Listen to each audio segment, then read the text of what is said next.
founder, managing director, chief architect, and master planner of JT and Architects, Architect Joe Tabet. Thank you. You can hear me? Yes. Great. Yes. Great, great. It seems the technology is working today. First, I would like to thank you all for hosting me. And to be honest, I feel proud and congratulations to all of you. You guys, what you're doing, it's a big achievement. And all of you, you have to be proud of it. Nobody managed to put 700 people on a Zoom meeting. And with your commitment and the vision that you have as a leadership, I salute you, all of you, and I say that it's a pleasure for me to be here today. So I'm not gonna waste your time and talk a lot. We're gonna go directly to the subject. The subject that raised a lot of comments and concerns, and I received a lot of messages, by the way, about an architect, a dictator. And 90% of the comments that I received, they were negative comments. However, I believe that when we will go through the presentation and we share the knowledge, and I explain the point, you will understand exactly what does it mean being an architect, a dictator. You mentioned in the presentation that it's a noble profession. And yes, it is a noble profession. We as architects, we define the world. God created us and we are creating social life. And this is our power that we have. And the whole issue about this presentation is we as architects, how we are using this power.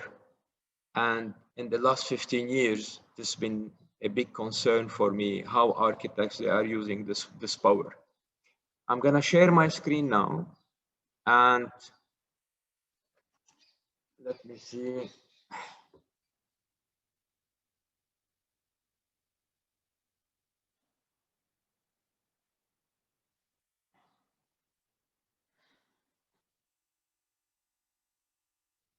So I don't know what, yeah. Christian was trying to do something.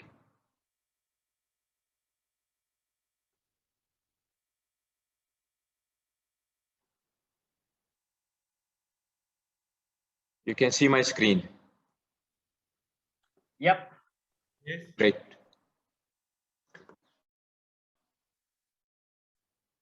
And here we are. So, being an architect and a dictator. To be honest, in this presentation, I'm not gonna teach anybody how to design, because all of you, you are a better designer than me, to be honest. And none of you needs anybody to tell them how to hold a pencil and be creative. So we're gonna talk about being an architect. It's all of us on this call that we are architects or engineers. We are all the same. We do create things.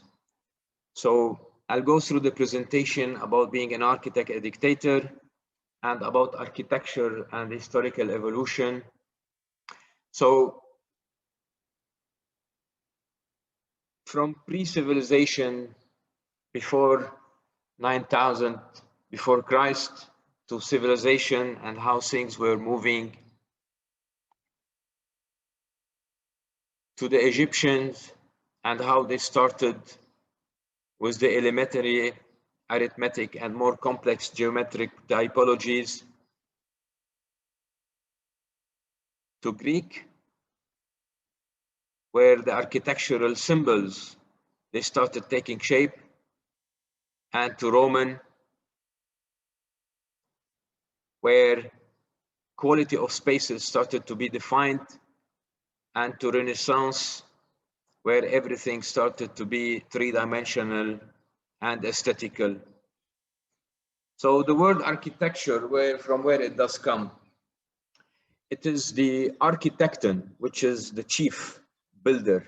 So we are builders and carpenters. So I don't want to disappoint anybody, but yes, we are builders and carpenters. So if we go back in the history and not far from Le Corbusier down to Frank Lloyd Wright, Louis Sullivan, to Christopher Wren, to Filippo, to Adrian, and we can see each one of them, how they added value in the history of architecture.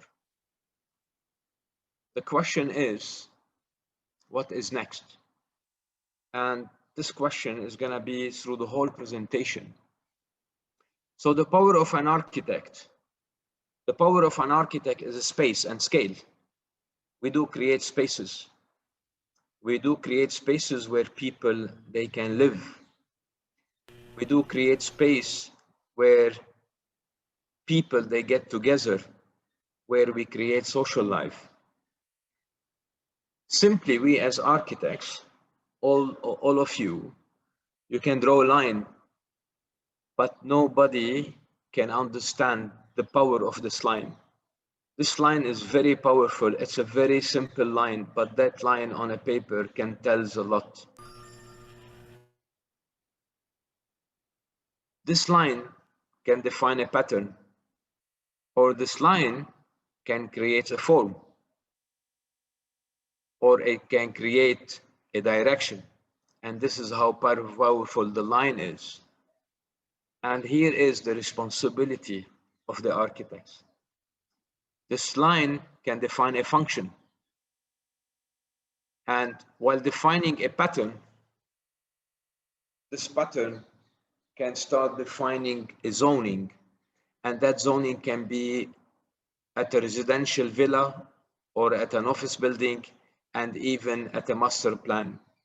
At a master plan level, where we define the community spaces, where we can define the transition, the public realm, the roads, the infrastructure.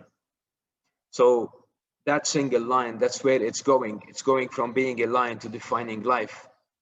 So how we react and move, unfortunately or fortunately, it's in our hand, all of us as architects. So you can imagine the power. And when I said the word dictator, I didn't mean being a dictator in a negative way. It's being a dictator with that pressure of responsibility that it is on us. Because we're asking, not even asking, we push people to react and move the way we want. It's not that this is how it happened. We designed it. We had thoughts, we had thinking, we had research about designing any single space. And that space is going to react with the people that they're going to live in it. So that space that we're creating is going to end up in two stories. The stories on your left, it's where you'll have angry people. And the story on the right is where you have happiness. Take it or leave it. Part of the people happiness is not only the way they live. It's not only what they do in life. It's not only about the size of their bank account. It's about the space where they live, if it is a comfortable space. It's about the city where they live and how the city does interact at the community level, and how the city is creating that social life. And all this role we as architects that we have, it has an implication on the left image or the right image. When you design a house, you need to be careful about your client. That client that is giving you all the responsibility and he's trusting you to define his day-to-day activity within that space. You're gonna define it. You're gonna tell him where to sleep. You're gonna tell him where to have lunch. You're gonna tell him where to meet people. You're gonna tell him at the urban level how to go from home to school and how to go to the office and how to come back. And this is the power that we have. Being a dictator as an architect, it's only to show the responsibility and the pressure that we have.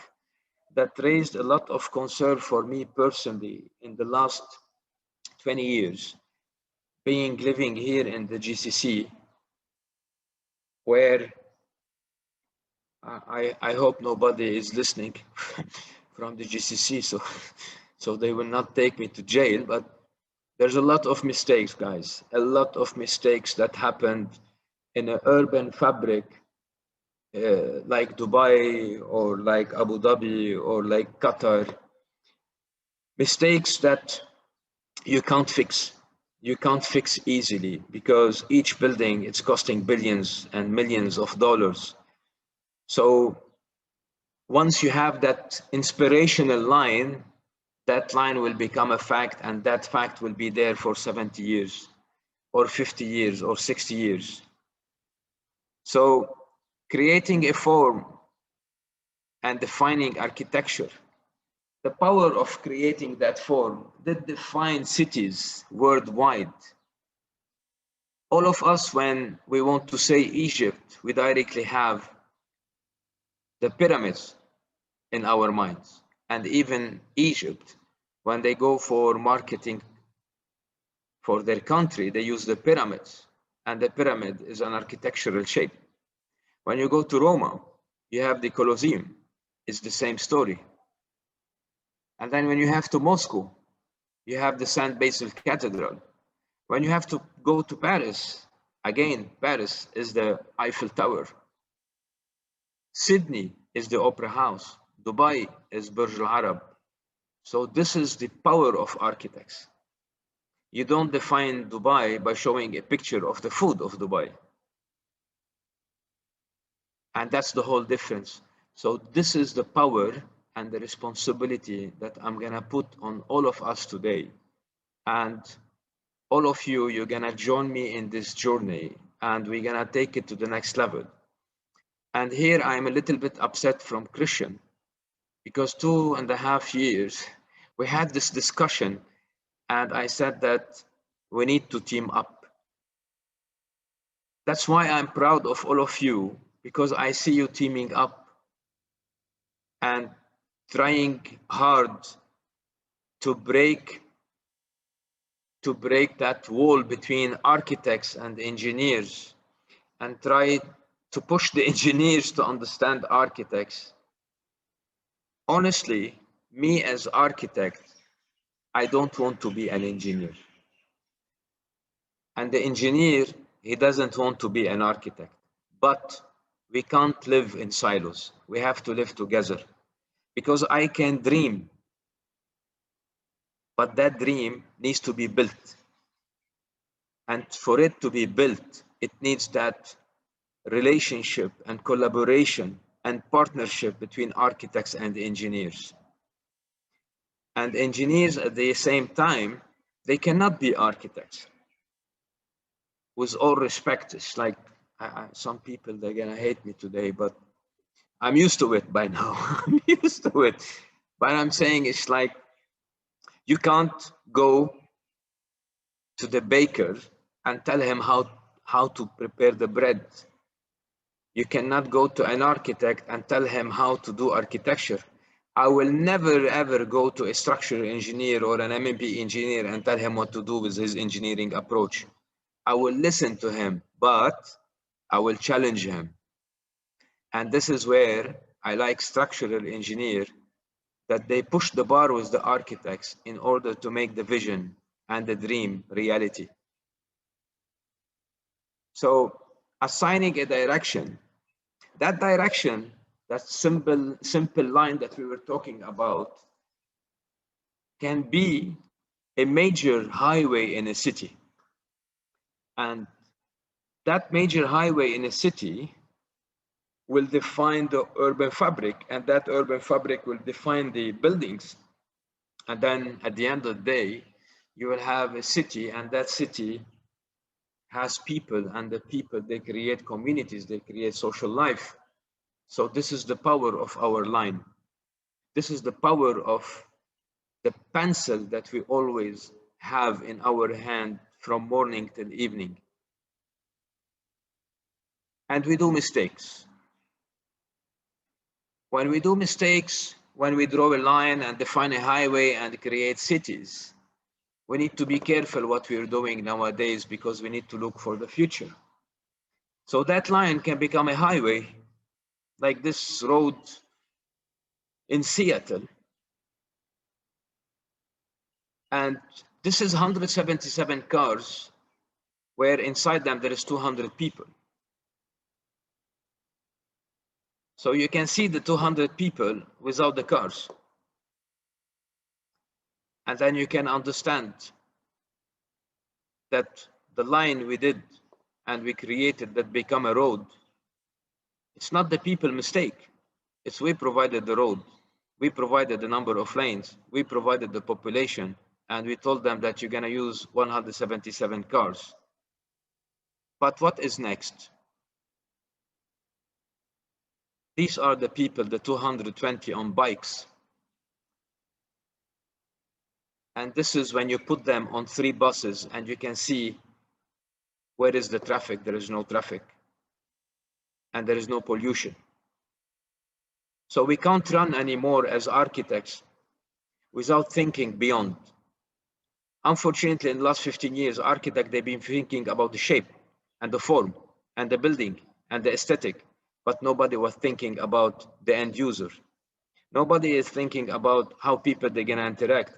Nobody is thinking about what is the level of CO2 emission that's gonna come.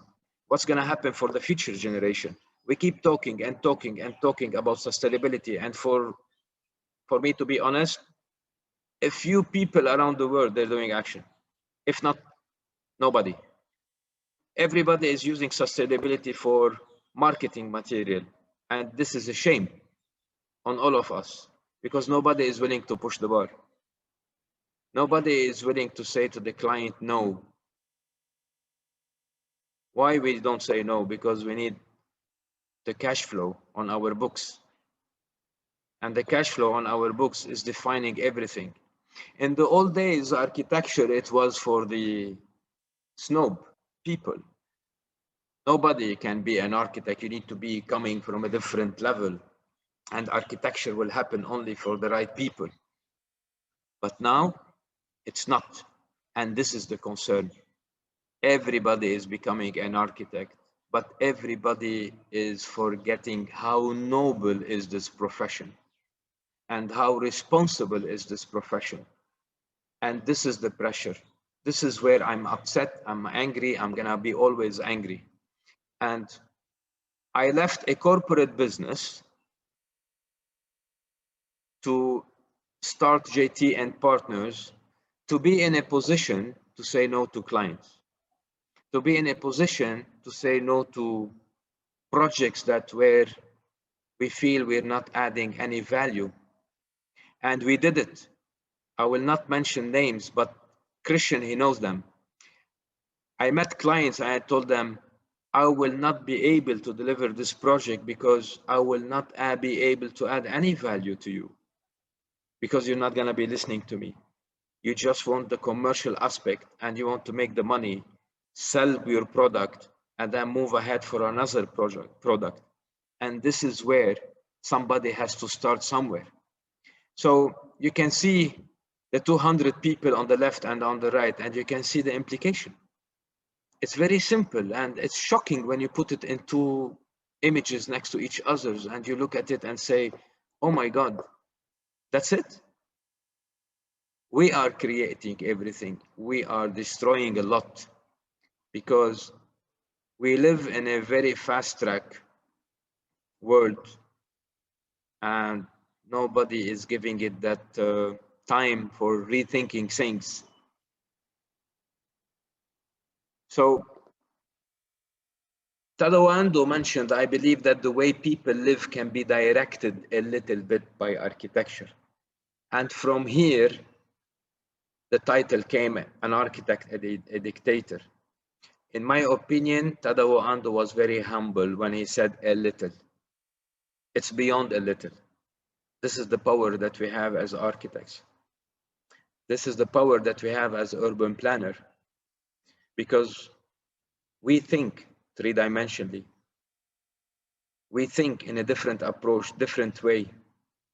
When we design, we have too many things in our mind to solve in every and each single project. Following a function, and that function can be a city like Dubai, where that line that was created in the old days, which was called Sheikh Zayed Road, it ended up to be on the left, you can see, it ended up to be more than 12 lanes, highway, cutting the city in the middle. By the way, back in 70s and 80s, this road, it was a 2 lanes, 2 direction, and that was it, linking Abu Dhabi to Dubai. And we ended up being here today where the traffic, not only the traffic, this line is cutting the city into pieces. And cutting the city into pieces, it means that you don't have social life. Social life, it will happen when people, they do interact. If they don't interact, nobody will be able to create social life. And we learned a lot from the pandemic. We learned a lot in the pandemic. That's where we are, all of us on Zoom meeting. Nobody can smell anybody, nobody can touch anybody, nobody can react and look in the eyes. Everybody gonna sit and just listen to somebody like me for half an hour talking and telling stories, whatever. So we ended up in Dubai by cutting the city and creating more mistakes. A simple mistake, it was like 3 different developers, not only 3, 2 by the way. The point A and C is developed by the same developer, and the point B is developed by another developer. They are the 3 biggest malls in the world. And they are 10 minutes, one of them is 5 minutes drive and the other one is 10 minutes drive. So you tell me how this project is gonna work. Each one of them, how it's gonna work. Commercially, feasibility, how it's gonna happen. It's impossible for us as urban planner and architects not to be able to advise the client that what the hell you're doing. You're competing with yourself. And with the pandemic, the whole question mark about malls, it's been reconsidered.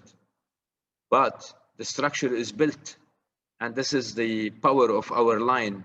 Once our line is built, it is there, a fact, and we need to live with it.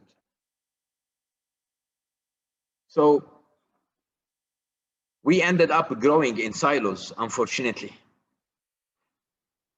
The whole city is growing in silos. You can see that on the Palm Island, there is the same what is in the downtown, and what's happening in the downtown is the same you can find in Maidan, and people, they get confused how to react with the city, and the city did become a very fast track and unorganized. So there is something here that Le Corbusier, he wanted to demolish the downtown Paris, which is on the right, by the way. This is on the right. This is how it is now. And this is this is unfortunately what he wanted to do. I don't know. There was Lego in the old days, but I'm really happy that this is not there as we speak. Unfortunately, this idea of demolishing urban fabrics and building towers and building different style of community levels, it's still going on. And they are failing. So designers, they're forgetting the most important aspect of any community. And I want you to remember this, is the people. We design for people.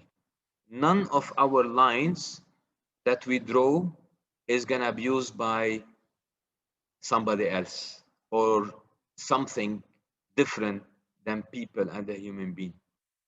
And this is the power. We can't ignore people, their interaction, their morale, and their lifestyle. So it's a summary that everything is like, it's not about designing a building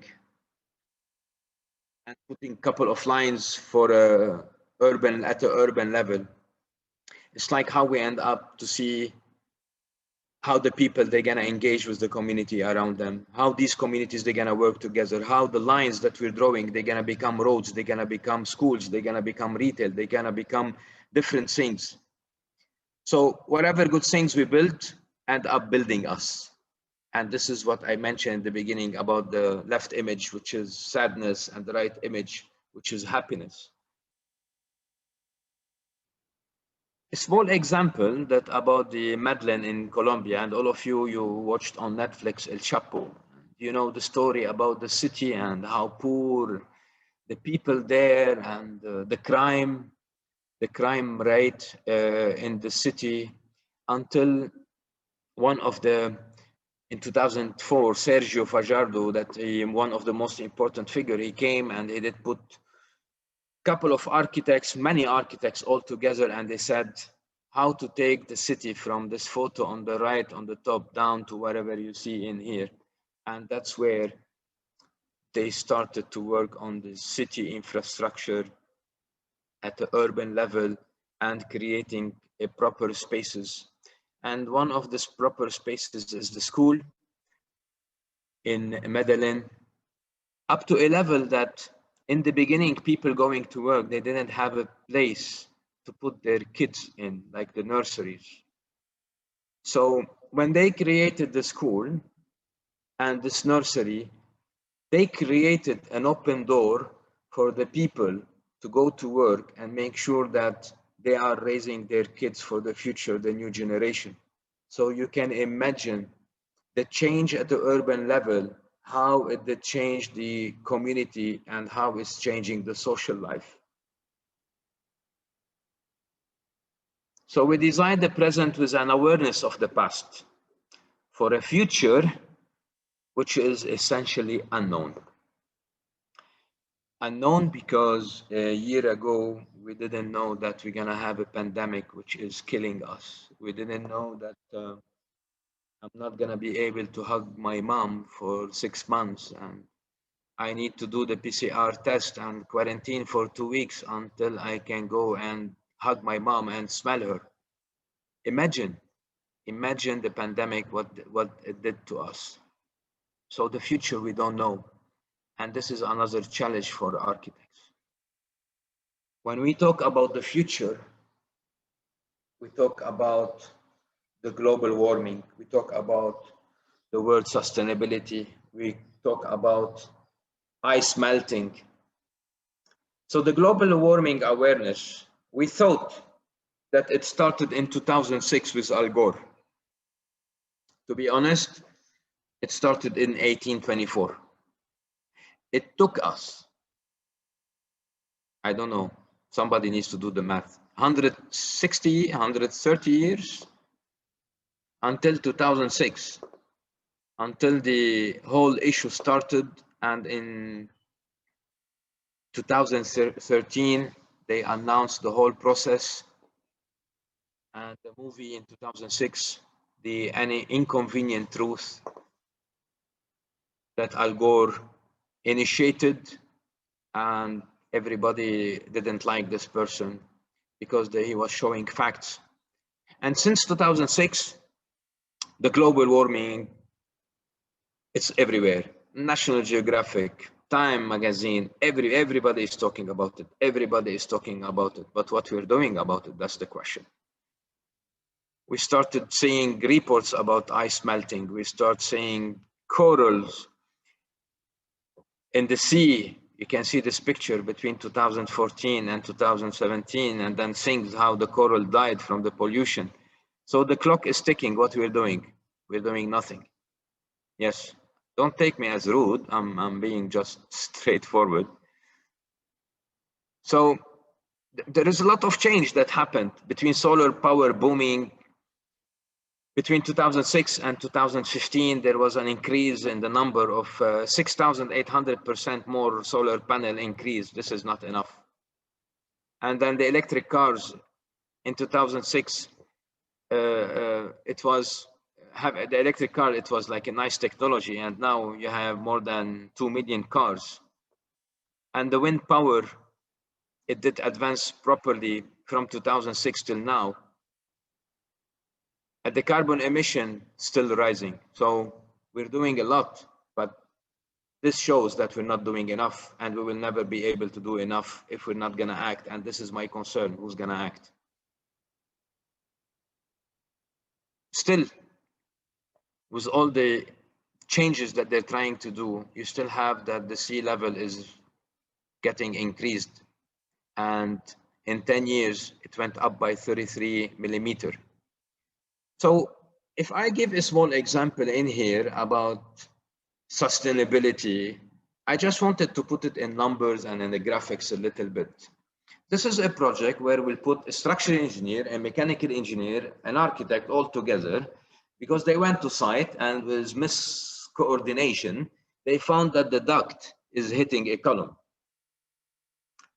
So the energy consumption, the pressure drop is 3 Pascal. I'm not gonna go a little much onto the details, but the energy consumption for this duct to go straight, it's 876 kilowatt per year, which is $36 per year. When the architect, the mechanical engineer, and the structure, they had a meeting on a cup of coffee, and they said, okay, the easiest solution. What is the easiest solution? Reroute it.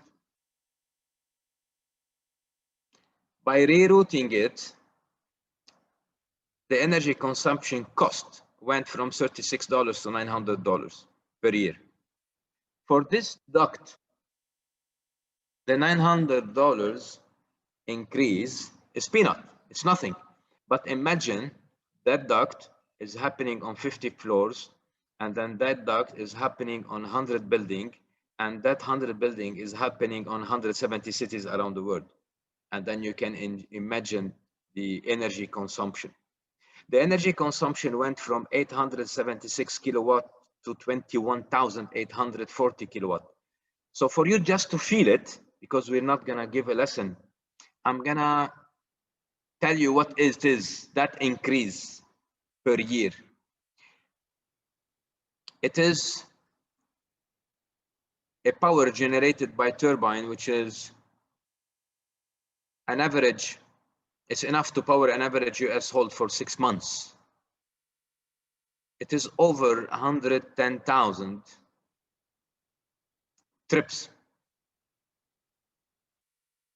between Dubai and Abu Dhabi, and you can imagine the carbon emission that's happening and the outcome from the solar panels. And imagine the size of this balloon that we can fill with that amount of gas. So imagine what we're doing. It's a small mistake, and imagine how many balloons above us of this dimension they are by mistakes, and what's happening to the environment. So here I'll leave it for all of us to grasp the idea. Things has to happen. Another small example that happened in the GCC. What you see in these photos is that's where I call it the architecture that was crafted by being in the desert. That was the outcome and the result with the wind tower and how to get the prevailing wind, which is beautiful. It happened years ago, but today, what we did, this is what we did. I have no problem with modern architecture. Even my architecture is really modern, but we need to be careful. We need to be careful when we use the element. We are architects. When they give us a new product, any product, the glass, the curtain wall, the aluminium, or whatever, we need to be careful where to use it and how to use it. We need to understand the ABC of design. We need to go back to the north direction and the south direction. Don't tell me I'm putting on a east direction or a south direction a huge facade 300 meter, which is slab, floor to slab, and you're gonna tell me that in UAE, for example, or GCC or the desert areas, you need the amount of air conditioning to cool down that space. So we can be creative. There is nothing wrong in being creative. The problem is how many of us they are willing to be creative and push the bar that much. Nobody is pushing the bar. There's a lot of copy paste. There is a lot of copy paste. And to be honest, I'm happy to go with you anywhere. We pick up any building, take it from Dubai or take it from Abu Dhabi and put it in Manila, it will work. That means it's strong design. Each project has to be tailor-made for the plot and the urban fabric where it sits. It has to be in a way that if you remove it, put it in somewhere else, it will not fit, then you did a great job as an architect. So I don't know why this guy is angry, but this is me, but after losing 10 kilos, but I will look like that. So it's like, it's in your hand, guys. It's really in your hand. We need to change. If we want to change, we need to change. We need to do something. I know we need salaries. I know that we need to make a living. I know that we as business owner, we need to pay salaries. But there is ways of doing things differently. We have to do things differently. We cannot. I've been shouting for 4 years and 5 years, and I keep saying, we have to do it. We have to team up. I want to team up. I mentioned it recently on my LinkedIn that I call everybody that we need to team up, all architects. We really need to team up and share knowledge. This is the beauty. What I'm doing today, I'm not telling you how to design, as I said, because you are a better designer than me. But all what I'm doing is sharing a small knowledge about that small duct, and that duct, when we rotate it or return it or reroute it, what is the implication on the whole world? So this is sharing knowledge and information. And then I need people to share knowledge and information with me. And this is where I want to go. And trust me, and I'm telling Christian from now, the moment this pandemic will ease flights, I will be the first one to be with you in Manila, and then we can have really a nice conference, and then we can have a debate. I will pay for the ticket, Christian, don't worry. I will pay for it. So that's the beauty of life, guys. This is the beauty when you sit with your son and tell him that switch off the light, turn off the laptop, small things, it's like you're sharing the knowledge, and he will tell you why I need to switch off the light, and you try to explain to him how he can save the world, and this is where he has to start. It has to start in our home, with our kids. That's how we're gonna do it, and that's how we have to do it. So architecture and future. So each new situation requires a new architecture, and that's why I'm saying I'm not against modern architecture. So this is the evolution of architecture over the years. And if you look at here, you tell me like the movie, The Fifth Element, and we're gonna see flying cars and I don't know, flying whatever, or maybe I believe buildings will be flying. I don't believe buildings will be sitting on the ground in 15, 20 years. So are we ready? That's the question. Are we ready to have flying cars? Everybody is testing trying flying cars, big companies, big investors, but where are the flying cars? Do we have, is our infrastructure that it's being prepared and developed for the project tomorrow, taking into consideration flying cars? No, there is nothing happening. So How the flying cars they're gonna work? Nobody knows. So we're not preparing ourselves. Nobody is preparing. We're talking. Everything is marketing at the moment because it is a very fast track lifestyle everybody is living. Unfortunately, everybody is living a very fast track life. So I believe the future is gonna be beyond these photos, to be honest. So where do we draw the line? I don't know. I don't know where to draw the line.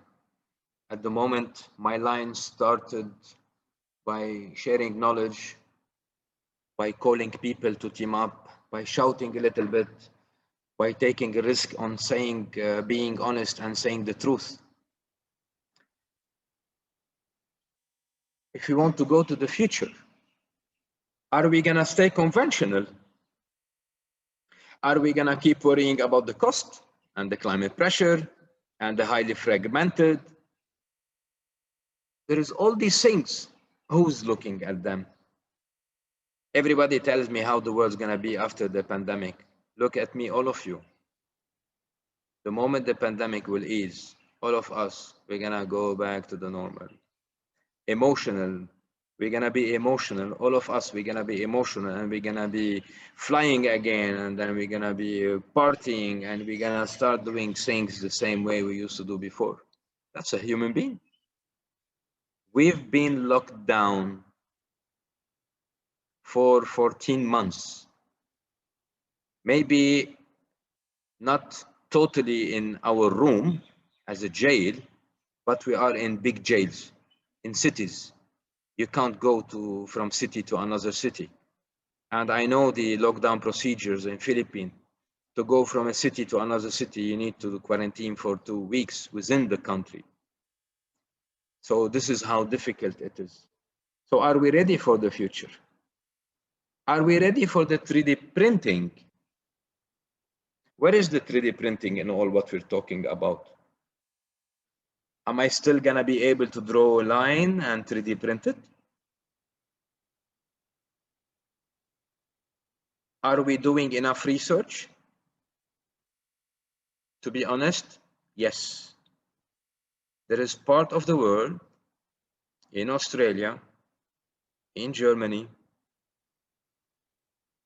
they're doing a lot of researches, but in 99% of the rest of the world, there's not much happening. So how are we gonna think about the future? And we are still building in a conventional way. But conventional way is not only the 3D printing. The 3D printing, these kind of research where it's moving from construction to shades, to furniture, to arts, and to fashion. So where is architecture? Where are we from all this? Where we are able to implement the 3D printing concepts. Because 3D printing concept, it needs a new psychology and it needs new ways of designing. Being an architect, you cannot design the same way. You need to understand the machine that's gonna print for you. It's not the machine that's gonna understand you. You need to understand that machine and the capability of that machine. So you can see that the 3D printing, how it's moving now at a very small portions around the world. Modular construction. Where are we with modular construction? Why around the world in Africa, there's people that they don't have houses? Where containers concepts around the world, there's millions of them and they say it costs $15,000. Why we don't ship 100,000 containers tomorrow to Africa and then people, they start having houses? Because it's marketing material. We're not doing it. And finally, I want to say something that you really, all of us, we need to be ready for. Digital twin, the IoT, the Internet of Things. Each building will be connected to itself through a data platform. And the real building and the data platform will be exchanging information to enhance and update the performance of the building, but to create data for a better development of the future buildings. To simplify it, the digital twin, by the way, it's been ages there since the days of NASA. If you look at Tesla, each Tesla car on the road at the moment, moving on the road, it's connected to its digital twin on a data platform. That it's passing information to the platform is passing information to the car moving at the same time in order to predict problems or to give warning, but not the warning that the fuel level is low. No, it's beyond that. It's really beyond that. But what is more important, that data platform is creating information and provide information for the engineers, for them to provide a better future model for Tesla. And this is the future. And don't be surprised if in 10 years' time, there will be a digital twin for each one of us. And then we as architects, I hope by then, we would be like in a situation where we listen to each other's and we did things differently at least. And this is how we will rethink the future, and that's it. And thank you. I hope I was not talking a lot. I tried my best to keep it quick and fast, and to give some time if anybody would like to ask any question.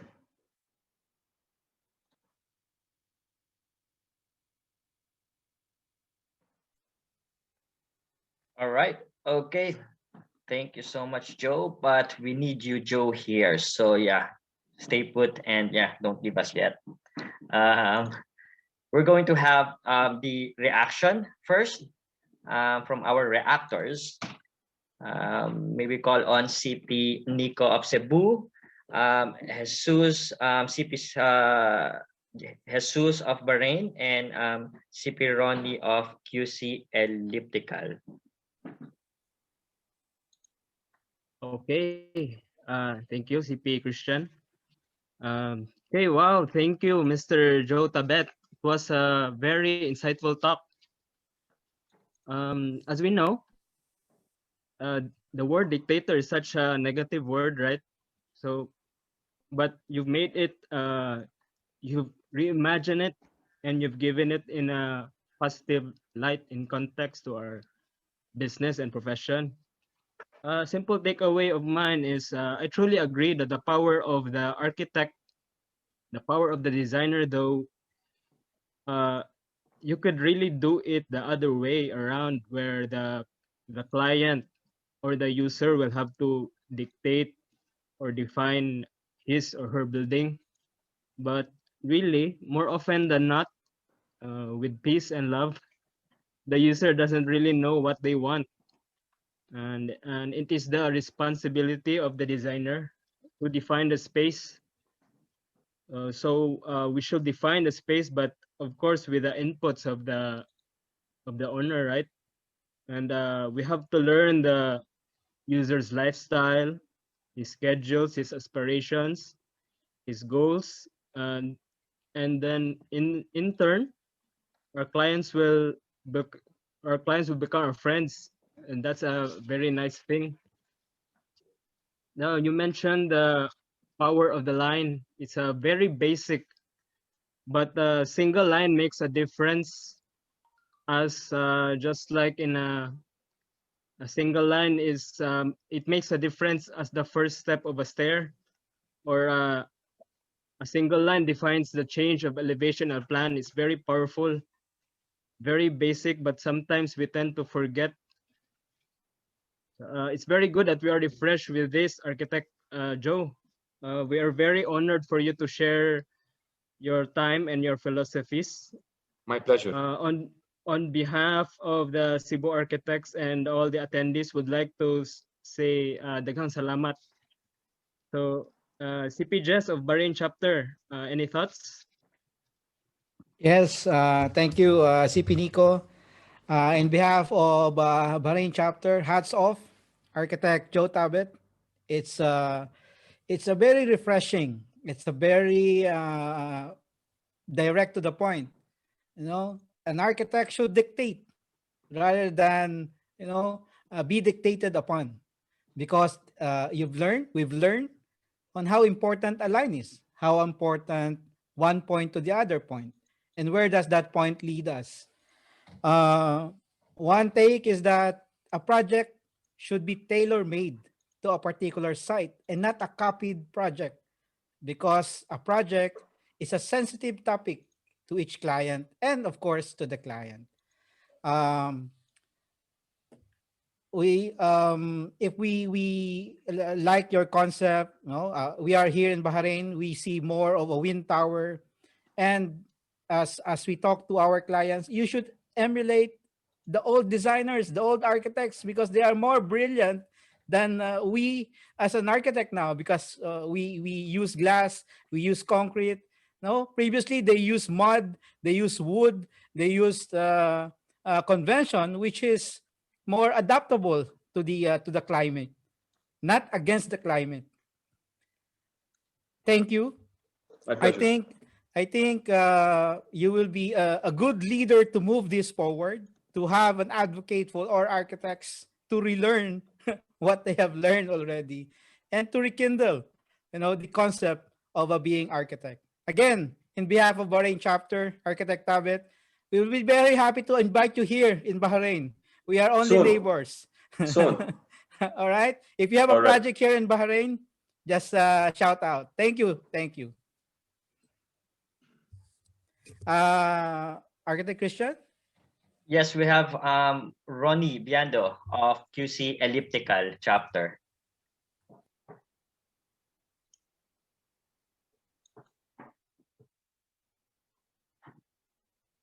Yes, Ronnie?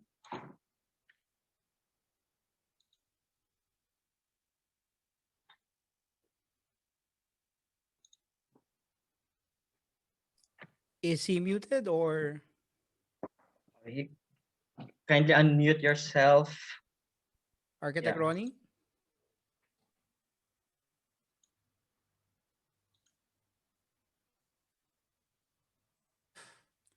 Okay, I guess he's not around, Christian. All right. Okay. So we'll now proceed now with the Q&A. Yes, the question and answer. Thank you.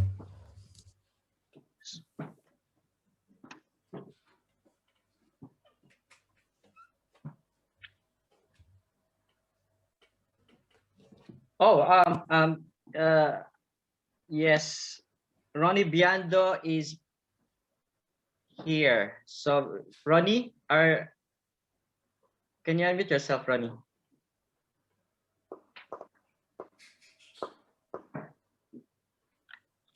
We'll get back to Ronnie for his reaction. Then we'll go now to the Q&A. Manila Centrum, Manila Arquezonian, Iriga Rinconada, and QC Silangan. Please take it away.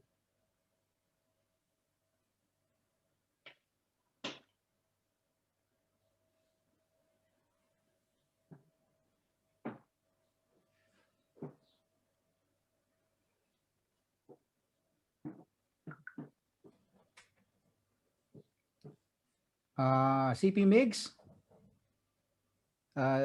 facilitate the question, I guess. Hi. Hi, Joe. There are some Hi. questions that our participants would like to ask you. So let's start with the first one. So this is coming from Architect Bien of Aklan. He asks, what particular pressure do urban planners commonly face? It depends on the master plan. If you can hear me, yes? Yes. Yeah. Yes, loud and clear. Yeah.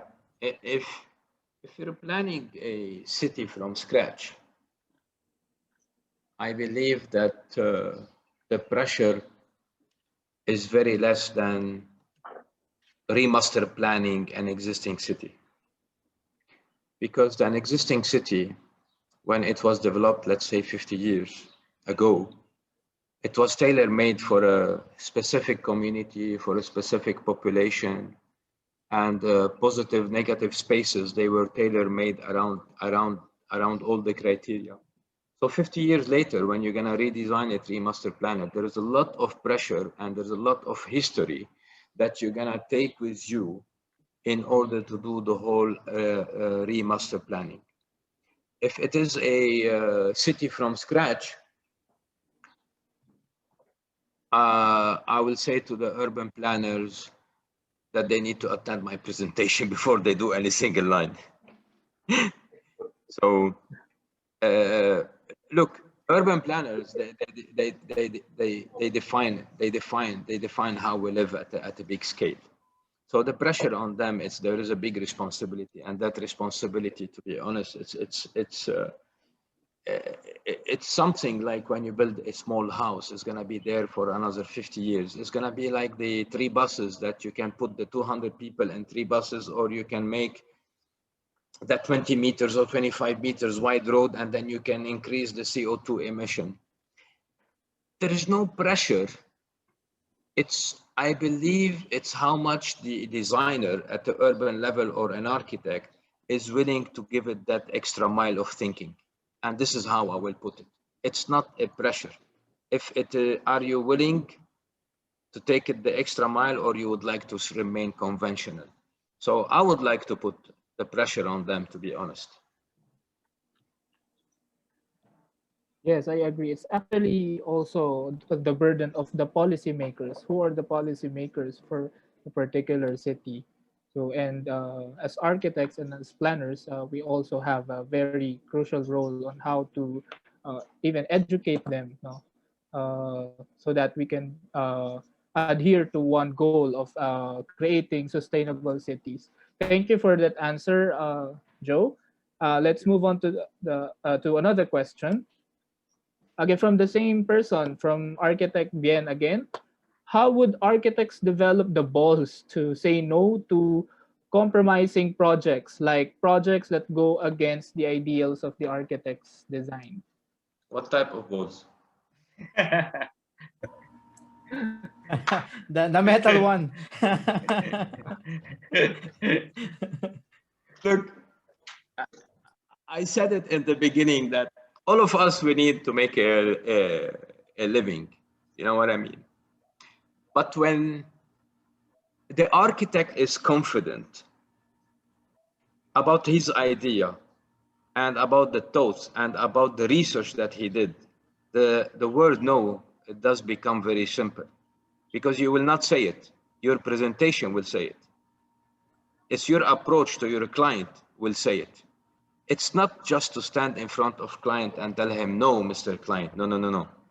You need to educate yourself in order to educate your client, and the client will reach a stage where he will say no to his own idea. And this is the pressure. This is the real pressure.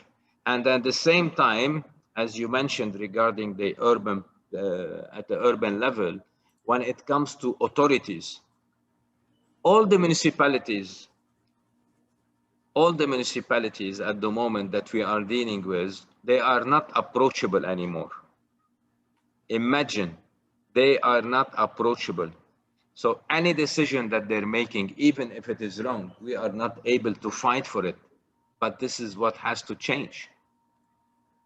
We cannot be driven by authorities. We need to be driven by discussion and mutual agreement and what is the best for the future. So your balls, your mental balls will be developed by confidence and research and really understand the subject that you are presenting. And know it will come by itself.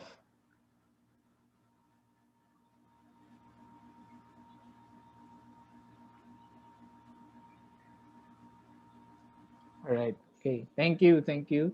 I hope Bien, Joe has answered your question. Let's move on to the next one. from Architect Karil of Baguio. Design strategy is indeed the very root of architecture for the future. I am wondering, when do you insert the financial factors in your design? From day one. From day one. I'll tell you something. The best CEOs in the world, they have an architecture background. The best CEO of the telecommunication company in Lebanon, he's an architect. He has an architecture background. The power of an architect is that we see things, we imagine things, and we see things three-dimensionally, and we can run many things at the same time. You are, during university, they will give you this perception of space, to study perception of space and visualize yourself. And they will try to push you to use beyond that 5% that all people they use. But by the way, you will use 5.0001%. And that 0.001%, it will allow you to be able to run design, to run your commercial, to run financials, to run taking into consideration the social impact that you're gonna be providing. These things cannot, our job, and you guys, you mentioned it in the beginning, it's a noble profession and it has to remain a noble profession. We've been underestimated in our roles as architects and the impact that we have. I hope I answered it clearly. All right, thank you, Joe. I think I have the another question from Joe Gale of Quezon Province. Do you see traditional architectural practices becoming obsolete in the future? If so, how do you think it would affect how architects design or draw the line? It's very simple. It's exactly the last 3 slides that I presented.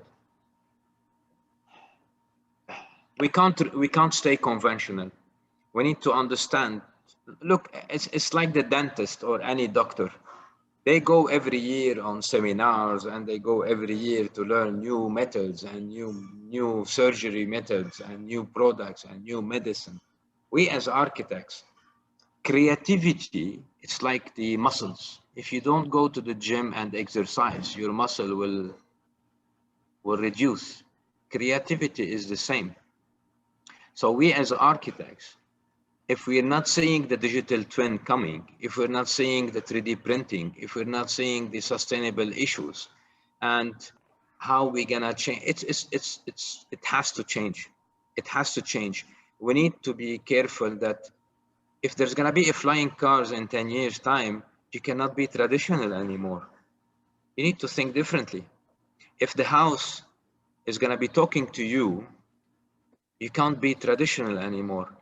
So we need to be ready in order not to vanish.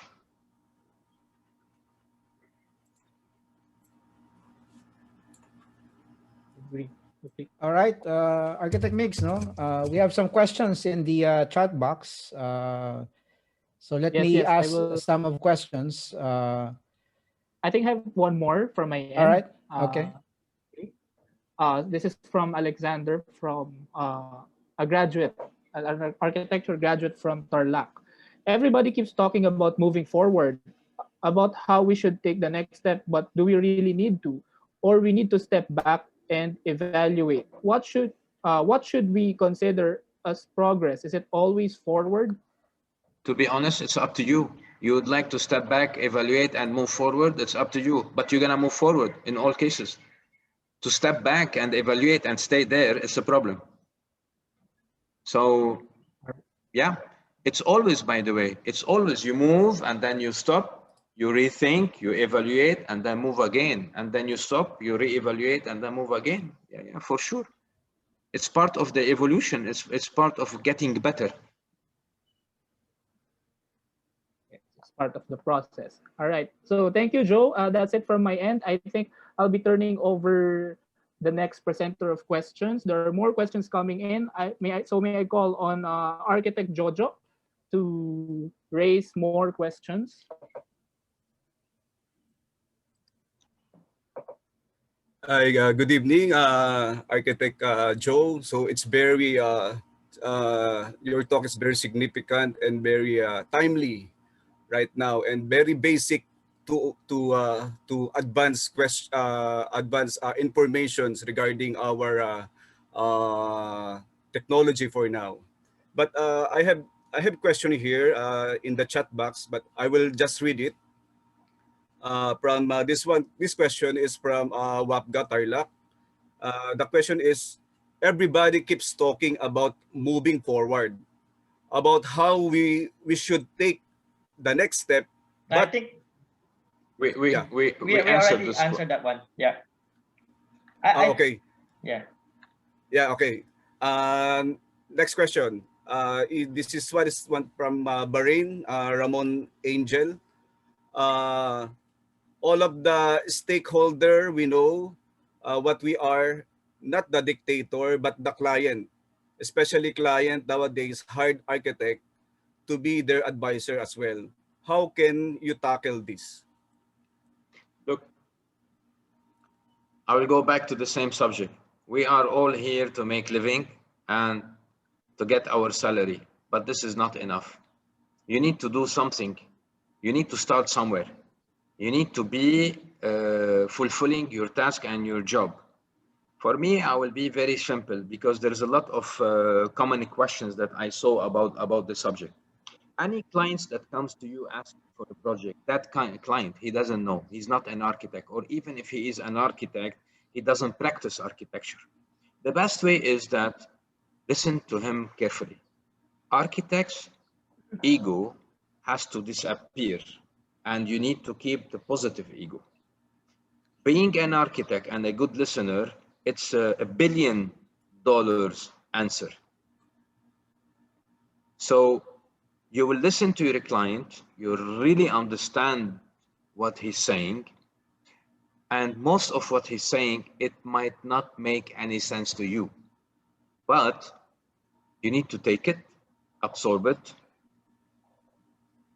go, research about it, and educate yourself about what is the best approach by educating. Why? When you put a presentation in front of the client that's coming from a research, he will shut up. It's not you, it's not your creativity. No, you're putting. And don't ever go to a client directly with the creative approach. Tell him that there is a process. There's a process that goes from one step to another. We study the site, we study the environment, we study the surrounding, we study. So educating client and listening to them, it's very important. I'm not making it sound that easy, guys. It's not, nothing is easy. Nothing is easy. Unfortunately, in this part of the world, we had 14, 15 years where the money was floating everywhere and clients, they just want to deliver projects. Nobody is listening. Let's deliver projects. So what happened? We destroyed the creativity of our architects, and we destroyed the expectation of our clients. We ended up having non-educated clients and non-educated architects, and now we reach a level where the client has no money and the client has no knowledge, and you're gonna put them together to develop a project. So good luck for the future. Yeah, thank you very much, Architect Joe, for that very wise answer. Yeah. Then, Boss Christian, I have one last questions. All right, Go yeah, ahead. sure. Go ahead. Can I read it? Yes. Okay. So, Architect Joe, this is my last questions. This one is coming from Greenville chapter, Joanna. Her question is, what are your thoughts on gender equal, fair share planning and its impact on the environment and architecture? If the solution is a balance between end user and actual sustainability, then second question is, where is the line between connectivity and privacy thinking about the IoT in your talk? So the first question is about gender, am I right? Yes, architect. Okay. I believe Christian, he knows that in this part of the world, I do support women in construction. Yeah. I support women in general, but women in construction in principle. But I'll tell you something. There is something very important. And in respect to women and in respect to men, what does define you as a person and as an architect, it's not being a male or a female. It's the quality that you have here and the heart that you have here. And this is how I recruit people. I recruit people based on their character, based on their personality, and based on their positive energy. Technical, it comes at the end for me. So I will never ever make this, because in the last 5-6 years, that women in construction issue and the gender issue, it did become a little bit exaggerated as a marketing and big corporate business. They said that I have 50% females, I have 65% male, whatever. This is not the issue. We're losing the main concept behind the whole idea. It's not as a male or a female that's gonna define me. It's who am I is gonna define me. So I'm open for any person that will sit in front of me and does impress me with his character and with his personality. And Christian knows I never recruit people based on gender or based on passport. We recruit people based on their character, personality, and quality. And this is what defines a person. Yeah, the chemistry. Yeah. You answer it right, Architect Joe, and thank you very much for your wise answers and your thoughts. And we hope that we can invite you someday here in our country, the Philippines, to be our speaker. I'm coming. Boss Christian, I'm coming. thank Trust you very me, much. I will be proud to join you there. It will be a pleasure for me to be there. Let's wait until this pandemic issue will vanish, if it's gonna vanish. You're welcome, Architect Joe, and thank you very much. And it's our first pleasure also. All right, we have here. Back to you, Boss Christian.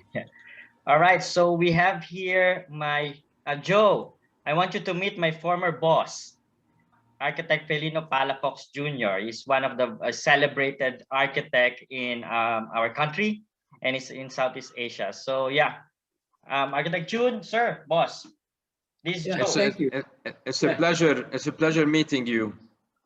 Same here, Joe. You affirm many of the principles we have practiced, and we are practicing architectural activism, and we walk the talk. It's not easy. I walk away from many projects already, and I got libel cases even. Like when I gave up $1 million architect's fee because our client, foreign investors, got a permit to cut down 366 70-year-old trees for a 6-star hotel. I got a legal suit for $1 million for giving up the project, and so on.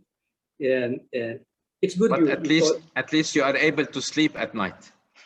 Yes, sir. And I told my colleagues, our profession is a noble profession. I agree. If we accept the $1 million fee, we are no better than my apologies, a prostitute. The prostitute, they don't like the job, but they like. So, in our part of the world, we get libel cases for telling the truth and so on, especially architects. And it's really, if all of us architects walk away from a project when it destroys the environment, there's corruption and so on, we'll get more projects. That happened to me after I gave out that $1 million architect's fee. I got more projects, including the largest mosque in the country from the Sultan of Brunei. U.S. State Department also invited us. So you give up one window of opportunity, there will be more windows of opportunity. And we call that architectural activism. Yeah. And the advice my professors at the Harvard Graduate School of Design is, if you live and work in a country that doesn't address sustainability, corruption, the environment, practice architectural activism. And thank you for all the affirmation and also the showing the process to a client, not just a product. One of the issues we have is the highest and best use by business planners. It's all bottom line, financial bottom line. And it should be the people first, planet Earth, then we can talk about profits, not forgetting culture, history, and heritage, and interfaith spirituality. So I'm so glad your insightful sharing tonight is educating us. And this We learn from century you. We learn from you, trust me. Our professors also, this century is a rare century. Yeah. Reimagine, rethink, redesign, renew, and hopefully we'll have urban renaissance. So thank you very much indeed for sharing your wisdom to my fellow Filipino architects. And thanks, Christian, for inviting me here. And thank you, fellow architect. And the wind towers, I learned in Bastakia, Dubai. My first international assignment was the planning of Dubai with Sheikh Rashid, 1977 to 1981. And we lost the Sikkas, the very narrow streets of Deira, Chika. They widened them and so on. We lost the human scale there. Yes, I agree. And those towers, I've used it in my practice in 39 other countries, learning from Bastakia. Yeah, thank you very much indeed. Have a good evening. All right. Thank you. And Thank you, Architect Palafox. Yeah. And Architect Palafox, Joe Tabet is the one who took your staff in Palafox when he was working in Atkins before. Eileen is now working with her. How with him? Yeah, our Palafox alumni are working with Joe Tabet now. I think we have 60 alumni in Dubai, in Palafox, and about the same number in Singapore. Yeah, yeah, they are very well trained, by the way. Thank you. Send me more. Thank you, sir. Yeah. All right. Okay. Thank you so much, Pelino, Architect Pelino Palafox. Joe, there is one interesting question here that I would like to, personally ask you about it. It's something to do with architects and engineers.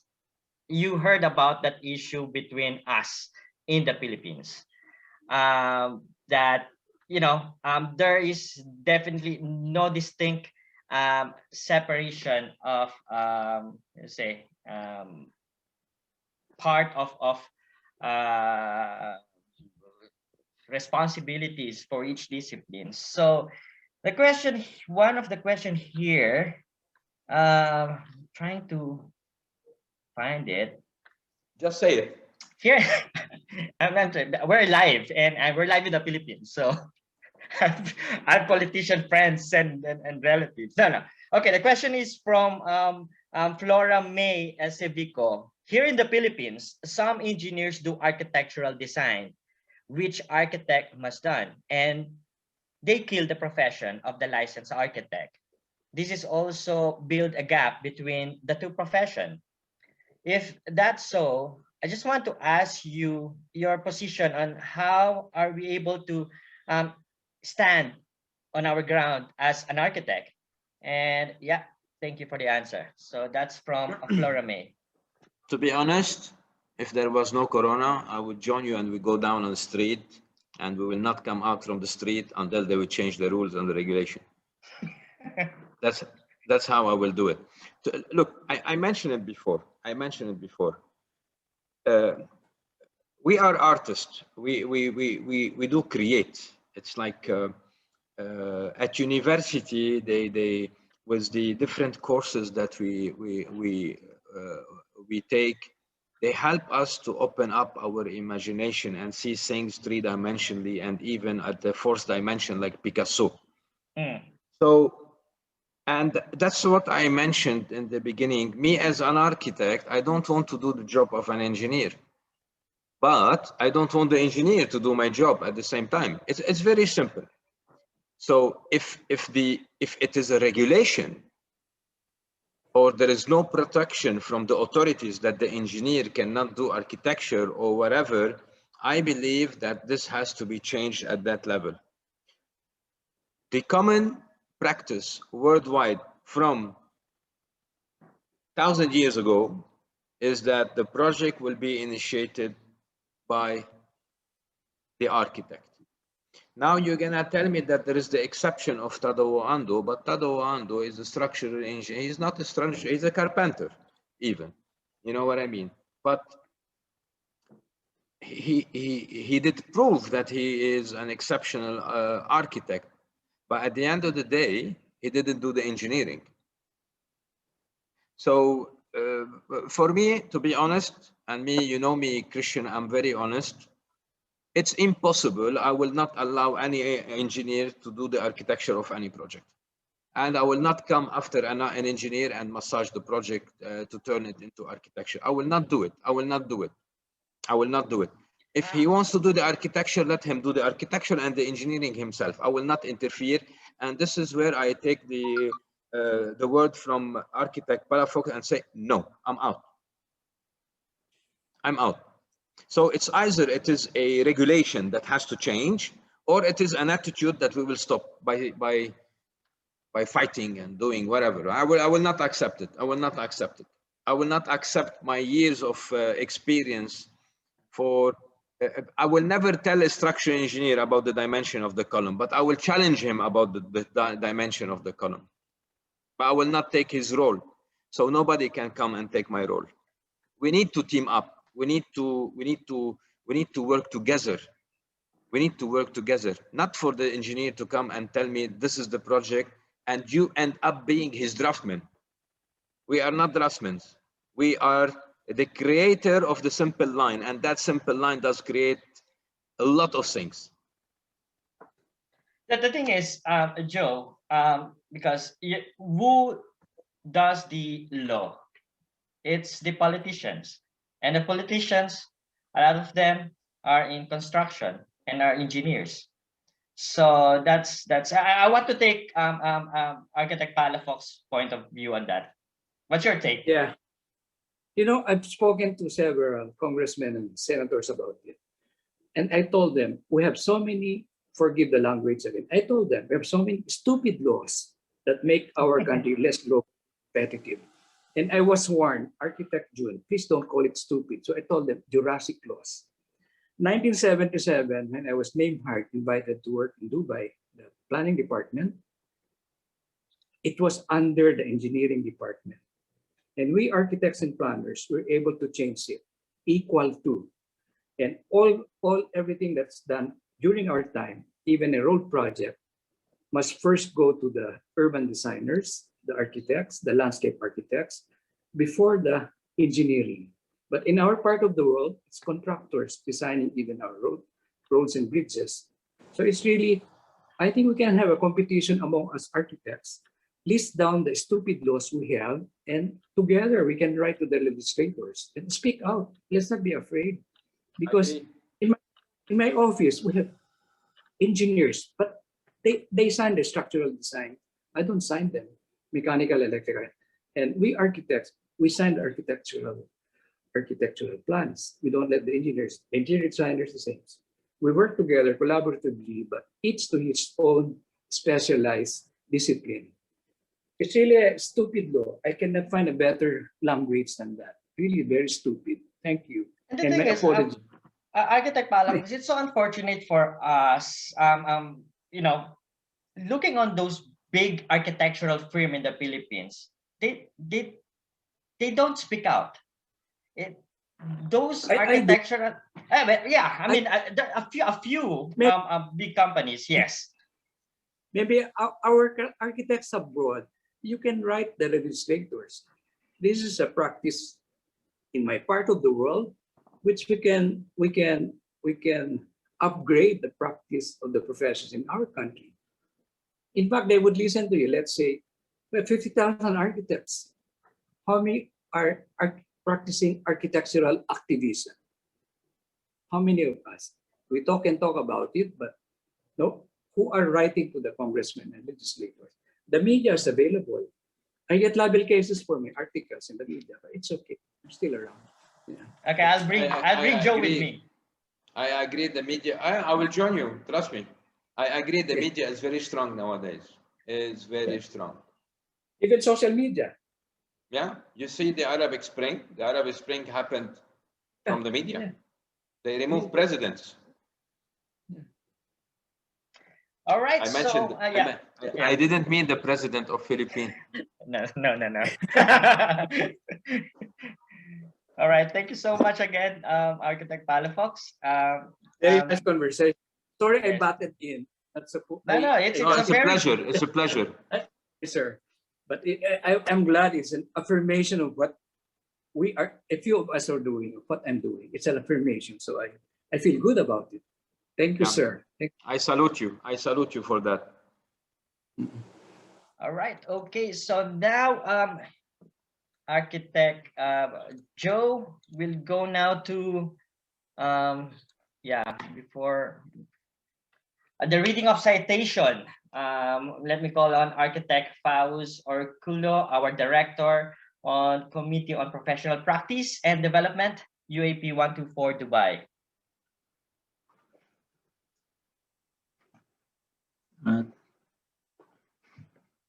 Thank you very much, Architect Joe Tabet, for the remarkable insights. On behalf of all the Global Philippine Architects, we hereby present a certificate of recognition to Architect Joe Tabet for inspiring the Global Philippine Architects of the Middle East, Singapore, Australia, and the Philippine chapters in motivating them with your presentation entitled An Architect, a Dictator, which is a part of the series of UAP 2021 talks on its third episode. And it is powered by the collaboration of 33 UAP chapters around the world. Given this 26th day of February 2021 in Dubai, United Arab Emirates, as signed by the current UAP Dubai Director for Committee on Professional Practice and Development, and the current UAP Chapter President, Architect Christian R. Vasquez. Again, thank you for the eye-opener talks on behalf of all the Global Philippine Architects. Thank you very much. Thank you. Thank you. So we'll have now Architect Jennifer of Rizal, Kalayaan for closing remarks. Hello, good evening.